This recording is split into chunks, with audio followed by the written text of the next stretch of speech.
Students आज हम जो करने वाले हैं वो distillation and it's type. Distillation मैंने अभी आपको बताया, किसी भी सब्सटेंस को पहले हीट करना जिससे कि उसके अंदर जितने भी लिक्विड्स हैं वो सारे के सारे वेपर्स फॉर्म में चेंज हो जाएं, इवेपोरेशन हो जाए। फिर उस इवेपोरेशन के बाद उसको उन वेपर्स को कंडेंस करें जिससे कि हम उस लिक्विड को या सॉलिड को वापस ले सकें।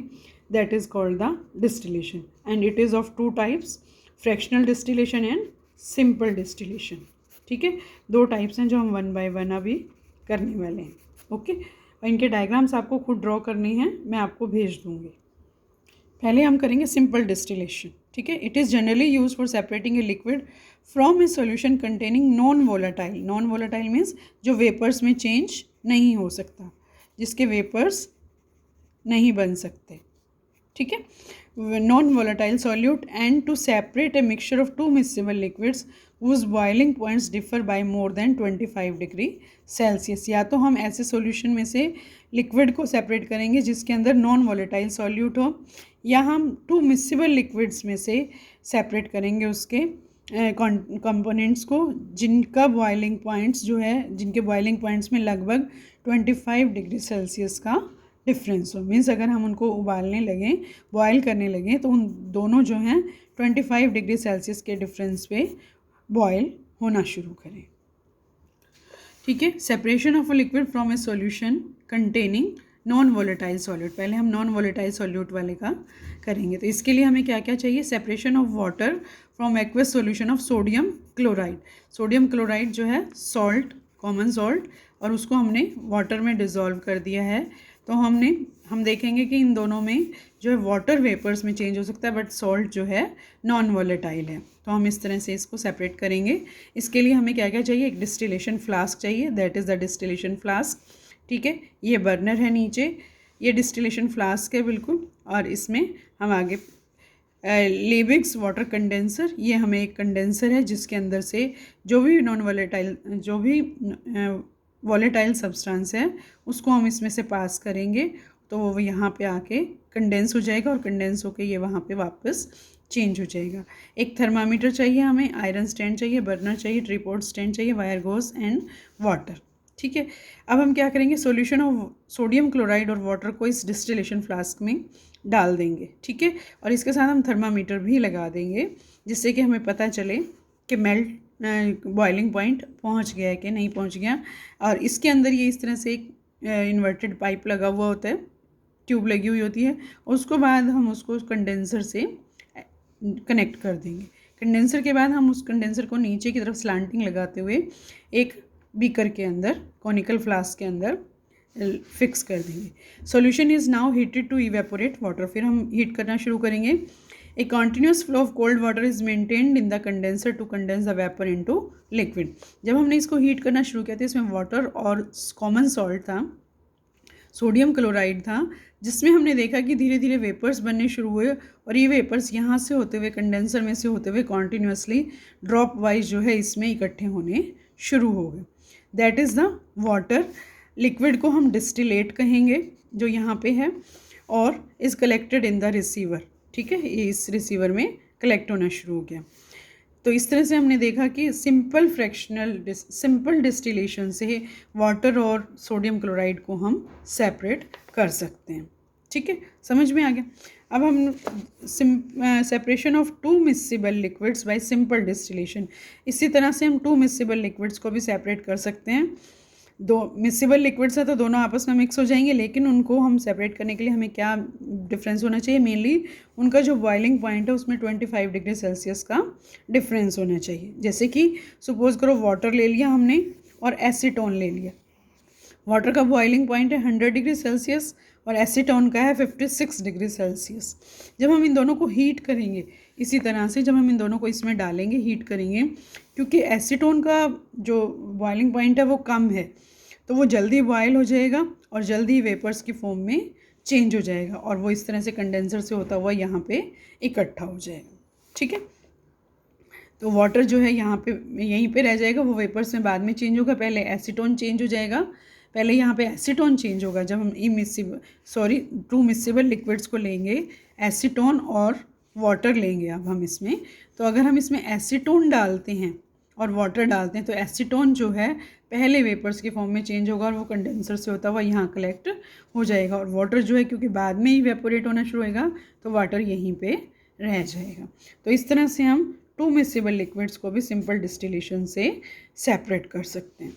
Now come to the next part, it is fractional distillation.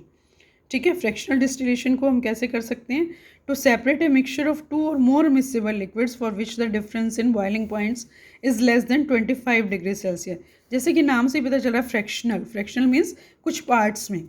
ठीक है, और डिस्टिलेशन हम उसका करेंगे जिसमें 2 या 2 से ज़्यादा मिक्सेबल लिक्विड्स होंगे, लेकिन उनका जो बॉइलिंग पॉइंट्स का डिफरेंस है वो 25 डिग्री सेल्सियस से कम होगा। तब इस तरह का जो डिस्टिलेशन होगा उसे हम फ्रैक्शनल डिस्टिलेशन कहेंगे। ठीक है, इसमें भी सेम होगा डिस्टिलेशन की तरह से, सिर्फ इसमें क्या फ़र्क होगा, जो फ्रैक्शनेटिंग कॉलम है, ठीक है, between the boiling flask and condenser is simple filled with glass tubes. इसमें जो है हम जो ये हमने यहाँ पे इसमें हम एक फ्रैक्शनेटिंग कॉलम लगाएंगे। ये आप देखेंगे सेटअप, ये जो है कॉनिकल ये राउंड बॉटम फ्लास्क है, इसके अंदर हमने एक फ्रैक्शनेटिंग कॉलम लगाना है जिसके अंदर बहुत सारे बीड्स भरे हुए होंगे।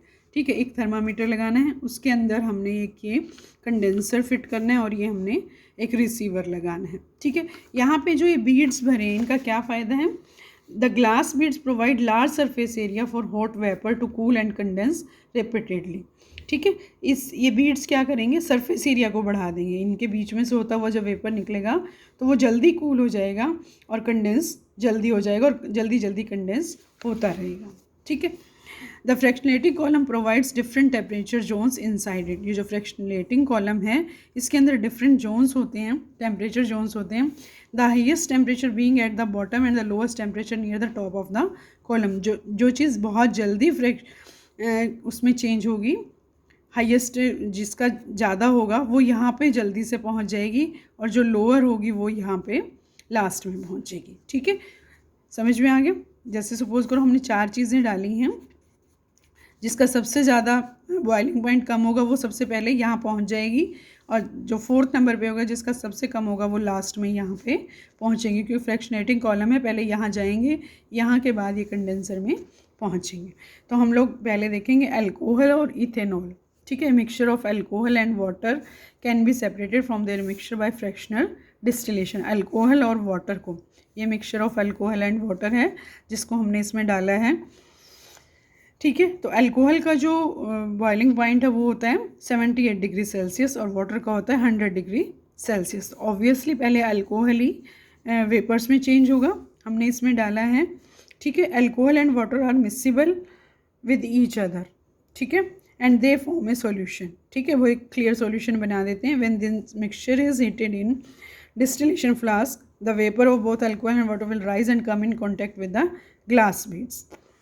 The vapor of higher boiling point liquid water will condense and fall into distillation flask. जब हमने इन दोनों को हीट करेंगे, क्योंकि वाटर का टेम्परेचर, वाटर का बॉइलिंग पॉइंट ज़्यादा है, तो वाटर पहले वेपर्स में चेंज होके, ठीक है, तो जैसे ही हम इनको हीट करेंगे डिस्टिलेशन फ्लास्क में तो दोनों के वेपर्स जो हैं यहाँ पे पहुँचेंगे फ्रैक्शनेटिंग कॉलम में।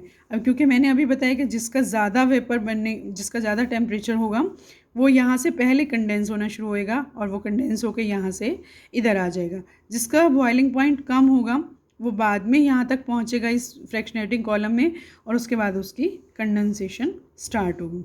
तो इस तरह से दोनों के जो वेपर्स हैं वो अलग आगे रिसीवर में आके चेंज हो जाएंगे। The vapour of higher boiling point liquid, जो हायर, जिसका हायर बॉइलिंग पॉइंट है, water will condense and fall into distillation flask, whereas the vapor of lower boiling point liquid, that is alcohol, will rise further up the column. ठीक है, ये बार बार यही process repeat होता रहेगा। और ठीक है, the vapor is condensed when it passes through a condenser and is collected in the receiver. Water is left behind in the distillation flask. जो water है वो वापस distillation flask में रह जाएगा। Then fractional distillation can be used to separate a mixture of 2 or more miscible liquids. इस तरह से हम 2 या 2 से ज़्यादा लिक्विड्स को सेपरेट करने के लिए फ्रैक्शनल डिस्टिलेशन को यूज़ कर सकते हैं। Fractional distillation separates various liquids according to their boiling points. The most volatile component, the liquid having the lowest boiling point, distills over first, followed by the liquid having the next lowest boiling point, and so on. ठीक है. तो जो जिसका boiling point कम हो वो पहले fractionating column में पहुंच जाएगा और उस वहाँ से वो वेपर्स को दोबारा कंडेंस करके उसको रिसीव कर लिया जाएगा, और जिसका सबसे ज़्यादा होगा वो सबसे लास्ट में इधर बीड्स के पास से कलेक्ट होगा. ठीक है. तो इस तरह से फ्रैक्शनल डिस्टिलेशन को हम यूज़ कर सकते हैं.